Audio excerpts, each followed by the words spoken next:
All right, just so we get a good audio level on you, we're going to have you say and spell your name and where you're from and your title. Go. My name is Jimi Castillo, Jimi Castillo.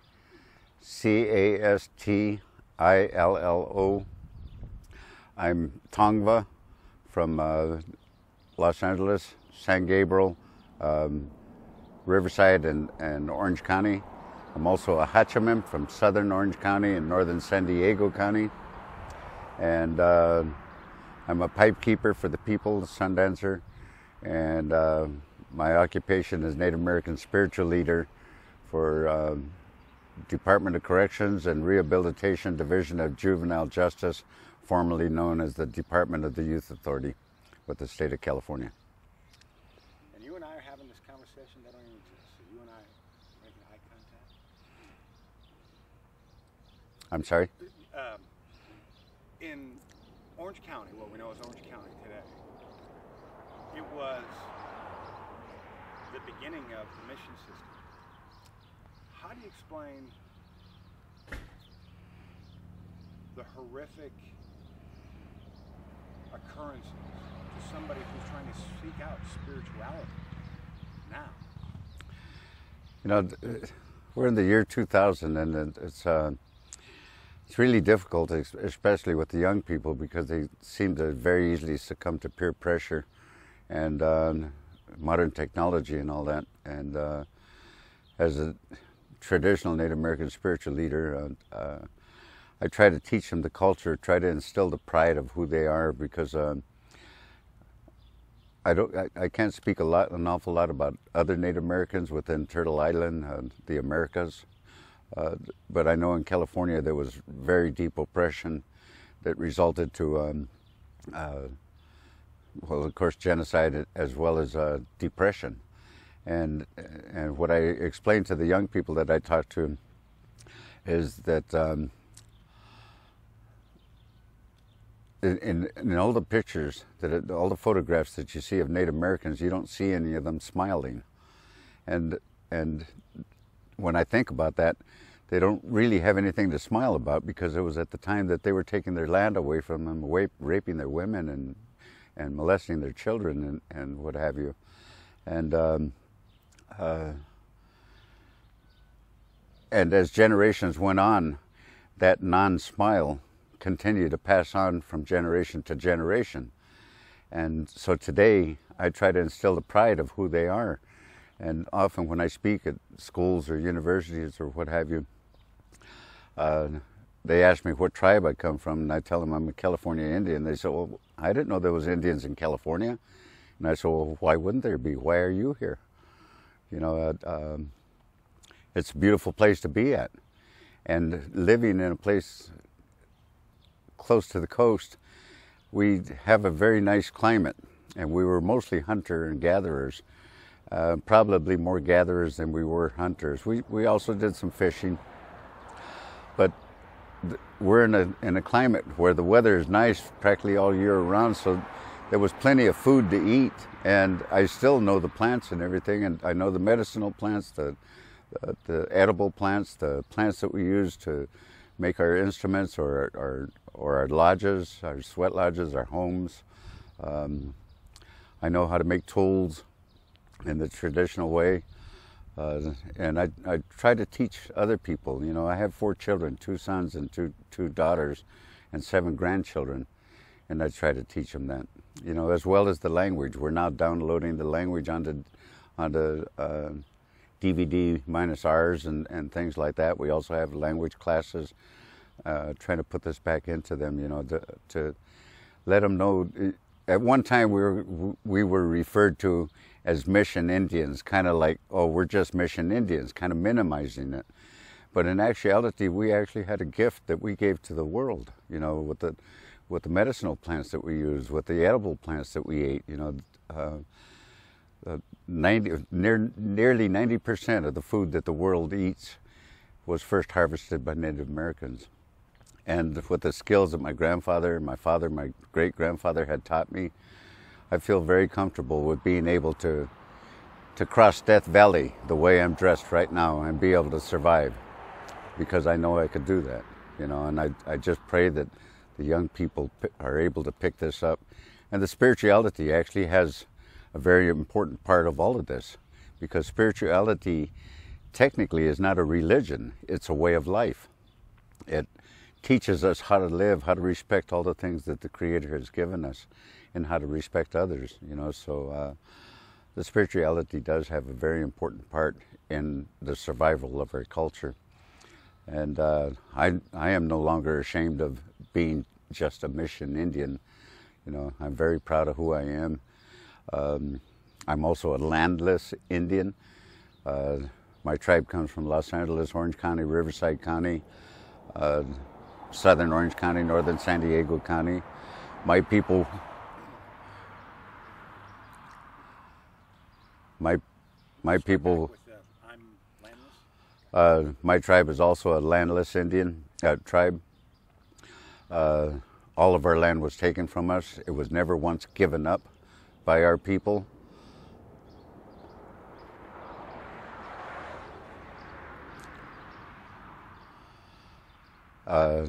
We did not give it up. We continued to defend it as much as we could.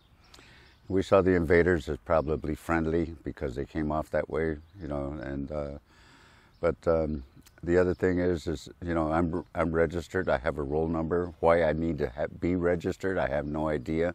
There's no other ethnicity in this country or the state that needs to be registered.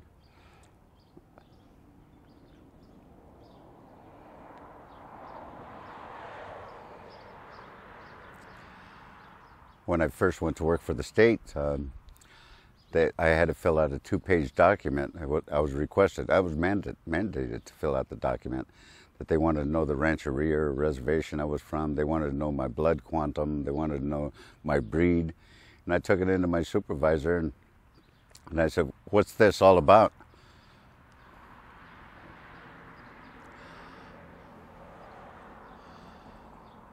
I says, "I feel like I'm having to fill out an application for a dog license or something." I says, "You know, I don't see why I need to do this. You know, that I got my papers. I'll show you my papers if you want to see them." I said, "But I refuse to fill out this racist document."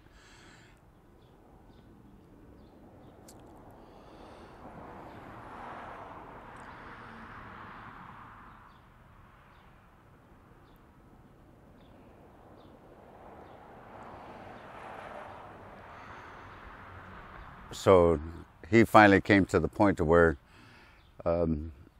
he understood where I was coming from with this. He says, "Give it to me, let me take care of it." And a couple of weeks later, I got it in the inner office mail that there was nothing he can do. There was a note attached to it that I had to fill it out. I stormed back into his office and I told him, I said, "I refuse to fill out this document until every ethnic group in this state fills one out." And I let...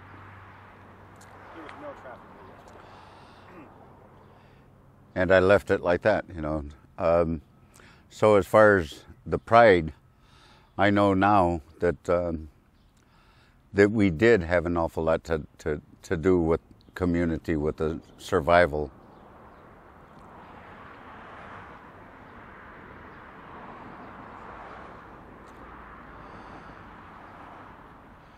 With the survival of our own people.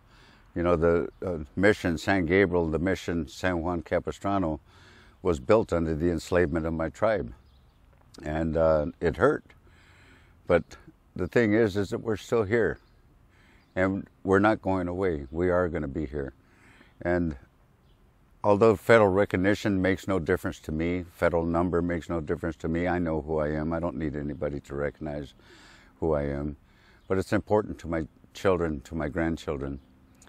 And I know that the Ahachiman people from San Juan Capistrano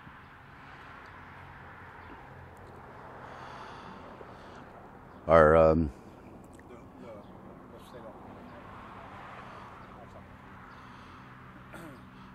I know that the Ahachiman people from San Juan Capistrano are #1 on the federal recognition list right now.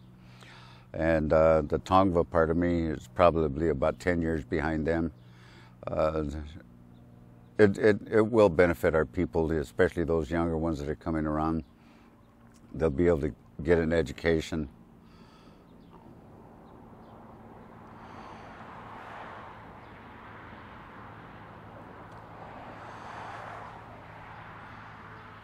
They'll be able to get medical benefits, optical benefits, and prescription benefits, and what have you. That there'll be a lot of benefits that'll be able to come along with that, and I feel proud that I'm a part of that process. You know, I may not see it in my lifetime, but I know that eventually my people will be able to benefit from that. Is California, as far as the government structure, are they making, compared to other states, is this more progressive as far as approach to youth and the correctional systems, and also as far as appointing Native American Indians to commissions? Well, as you know, I mentioned that I'm a Native American spiritual leader with the correctional system, and just recently both departments, the youth and the adult facilities, have merged because they saw a need for rehabilitation as opposed to incarceration, and as well as being able to lower the recidivism rate, if you will.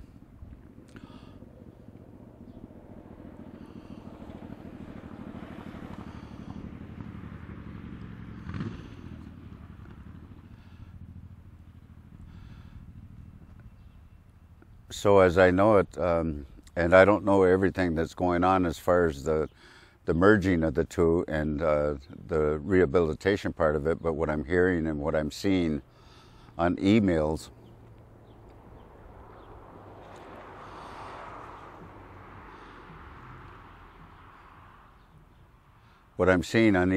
is that they're really doing a genuine effort of trying to do rehabilitation.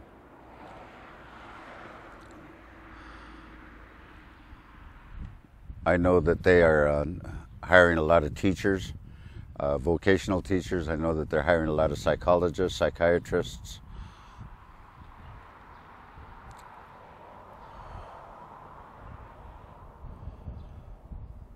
They're also hiring a lot of correctional counselors to assist in the healing of their people.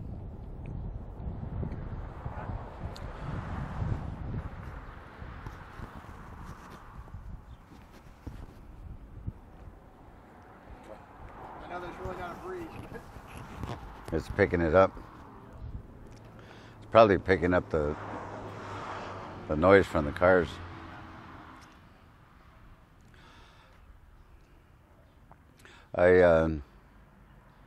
We're gonna have to work this in, so we'll just have to. We've got music and we'll find the same tone as the cars. We'll work it. I think that wind noise is the cars, isn't it? No, we get that all the time. Okay.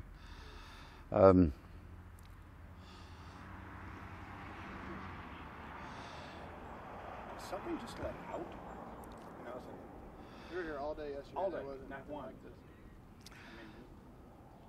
Everybody must be going to church today, huh?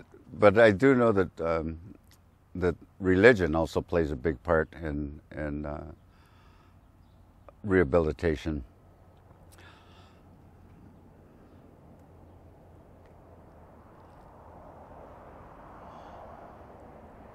You want to walk over there or something? Because this is